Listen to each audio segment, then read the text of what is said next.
But when you smile at the ground, it ain't hard to tell.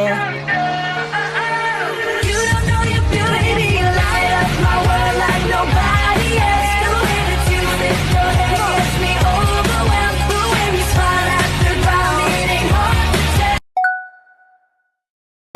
ฮัลโหลทุกคนมื้อนี้เขาจะพาไปเที่ยวปากซองกันสถานที่นั่นก็คือน้ำตกตาดเนื่องนั่นเองไปติดตามเบิ่งกันเลยทุกคนว่าจะเป็นแบบใดไปกันเลย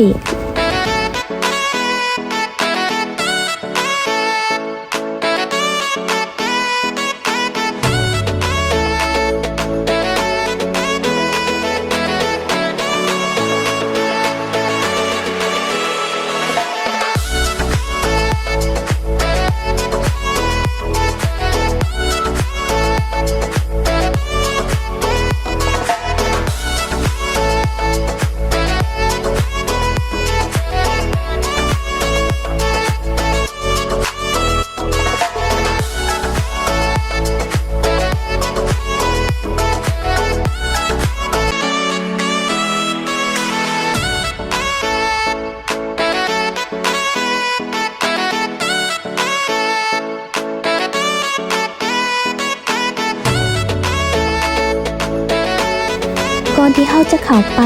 เขาต้องได้เสียค่าเขาส้มและค่าฝากรถที่จุดนี้ก่อนด้วยทุกคนค่าเขาส้มคนลาวแมน10,000 กีบต่อคนคนต่างประเทศแมน30,000 กีบต่อคนและสำหรับรถจักรแมน20,000 กีบต่อคันรถใหญ่แมน25,000 กีบต่อคันเท่านั้นได้ทุกคน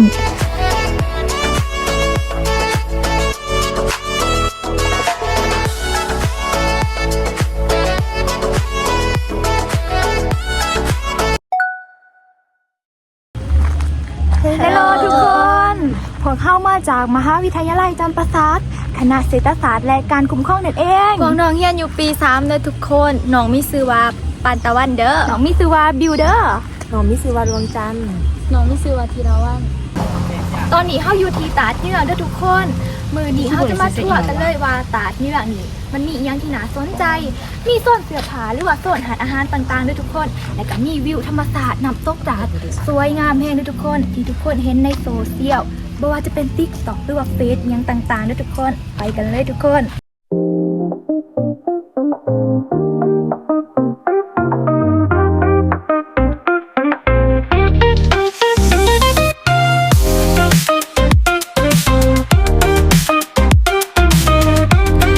นี่จะเป็นโซนถ่ายรูปที่ตกแต่งไปด้วยเครื่องหัตถกรรมของคนลาวนั่นเองมาผสมประสานกันเฮ็ดให้มันเป็นสิ่งดึงดูดตาดึงดูดใจให้กับนักท่องเที่ยวเลยนี่ก็จะเป็นโซนเสื้อผ้าด้วยทุกคนมีทั้งของเด็กหน่อยและก็ของผู้ใหญ่มีสุดส้นเผาลายส้นเผาสินไหมเสือไหมเครื่องหัตถกรรมเครื่องฝากของตอนต่างๆก็มีครบจบอยู่ที่นี่เด้อ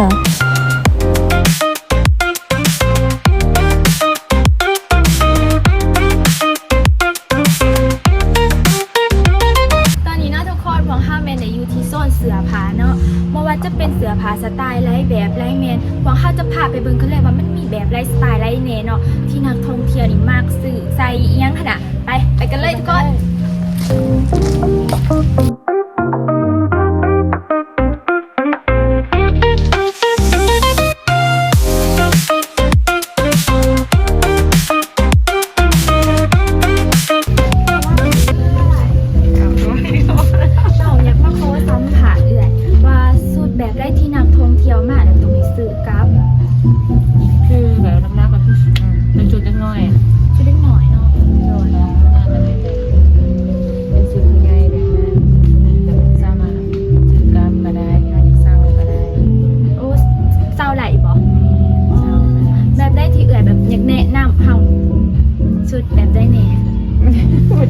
ไม่ได้แบบไม่ได้แบบนั้น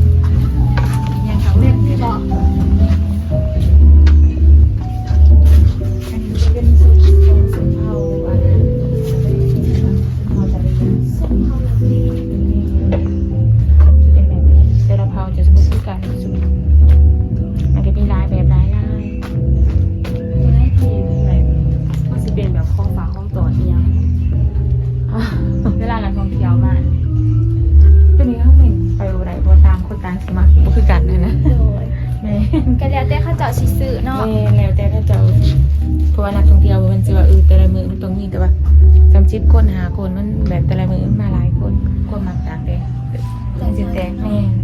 แตกต่างกันก็คือกันบางคนก็มักแบบนี้บางคนก็มักแบบนั้นสินะเพราะว่าเครื่องมันก็มีหลาย บางเทื่อก็ซื้อเป็นแบบคันโอเป็นอันนี้เนาะเอ้ยเนาะ เครื่องมีหลายแบบหลายสไตล์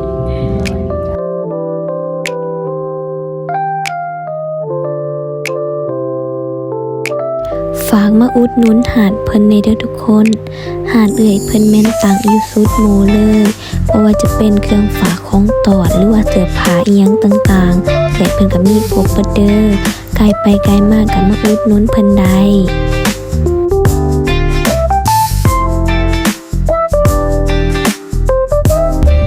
เอาไปได้ซื้อซอยเลยเพิ่นได้ทุกคนไม่ได้เซ็นน้ำมันได้ทุกคนอยากได้ได้ทุกคน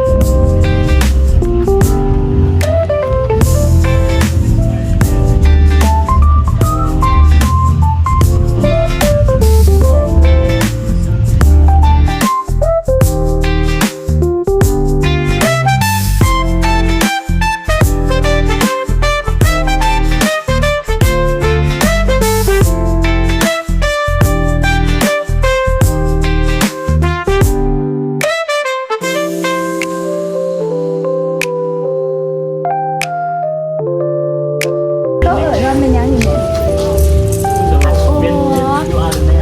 เรียววีแล้วทุกคนราคาเท่าไรนี่ราคาเพิ่นอีกมึงได้ทุกคนหาทุกคนมาให้ทุกคนมาถือซอยมีไงเป็นเด้อของเขาก็ได้อุดหนุนเป็นไงเป็นได้ทุกคนอันหนึ่งอันเต้าก็ถือให้ทุกคนเอามาไว้ที่เย็นกันเลยทุกคนฝากนี่เด้อให้มาถือซอยมีไงเป็นเด้มันก็เย็นด้วยมันจะเย็นกันนะวิวงามแห้งทุกคน ตอนนี้เฮายังมาทันลงไปหอนนำจะเถื่อเนาะเพราะว่ายังพาชมสถานที่ต่างๆ อันนี้น่าจะเป็นคาเฟ่ที่บอกคาเฟ่นี่แหละคาเฟ่ทุกคนส่วนนี้เมนหาดอาหาร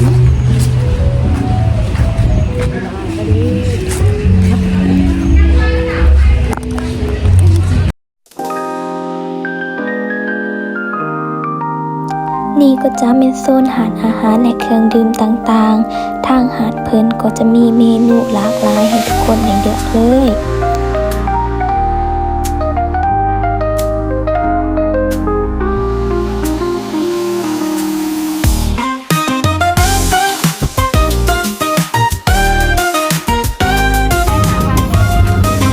อะไรเหลืออยู่เท่าไหร่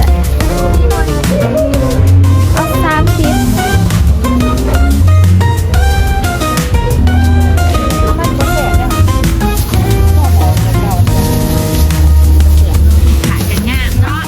โซดพ่อ เอาไปได้หรอเอาตัวเป็นหัวหอนเอาใส่เอา30ได้ปะครบหน่วยเนี่ยโอ้ไม่เลย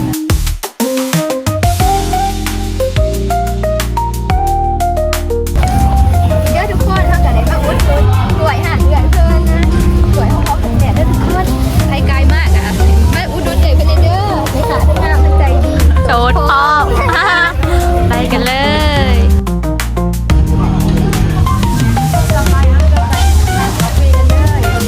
ไปกันเลยทุกคน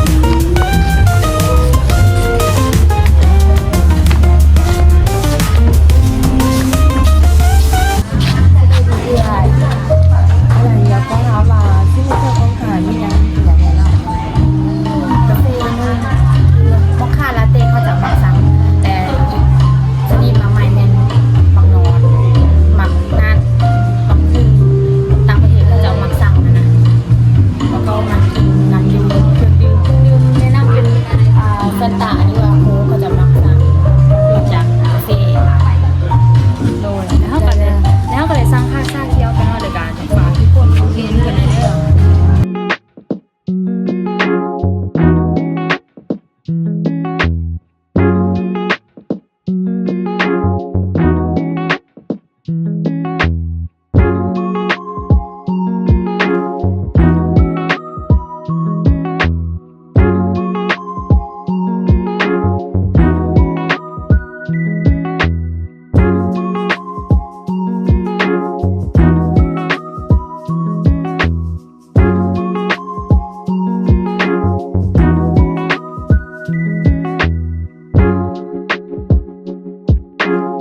กันไปพักผ่อนไปปิกนิกไปสังสรรค์กับหมู่เพื่อนไปหลินน้ำที่เย็นสดชื่นพร้อมกับวิวธรรมชาติที่สวยงาม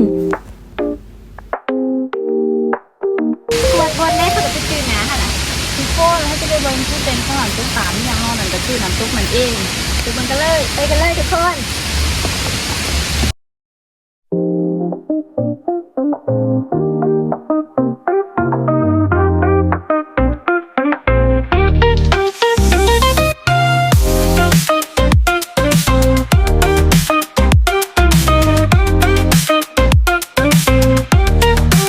ตอนนี้พวกเขากำลังสิพาทุกคนไปเบิ่งวิวน้ำตกตาสวยๆกัน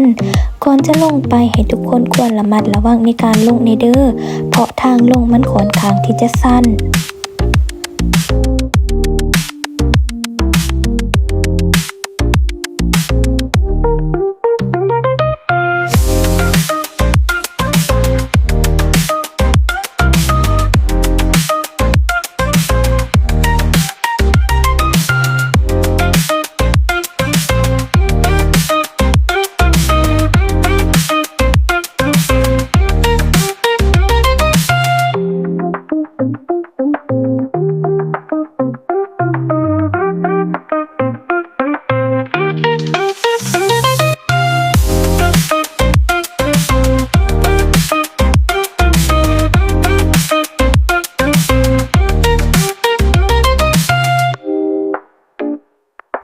น้ำตกตาดเยื่องเป็นน้ำตกตาดที่สวยสดงดงาม มีต้นกำเนิดมาจากสายน้ำห้วยบางเลี่ยง เป็นสถานที่ท่องเที่ยวทางธรรมศาสตร์ที่ขึ้นชื่อว่ามีทิวทัศน์ที่สวยงาม มีความอุดมสมบูรณ์และอากาศเย็นตลอดปี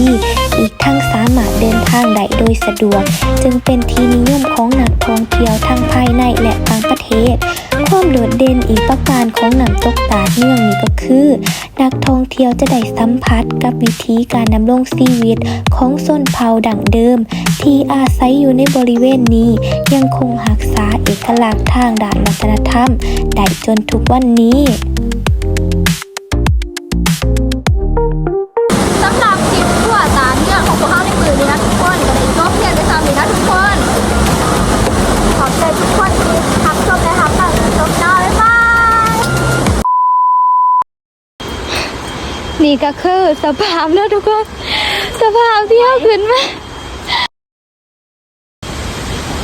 เมย์วัตมันโอ้ย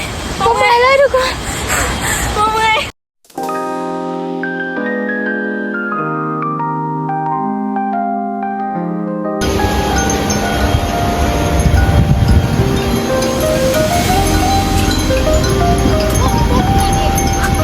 มันสีต้อนมันสีต้อน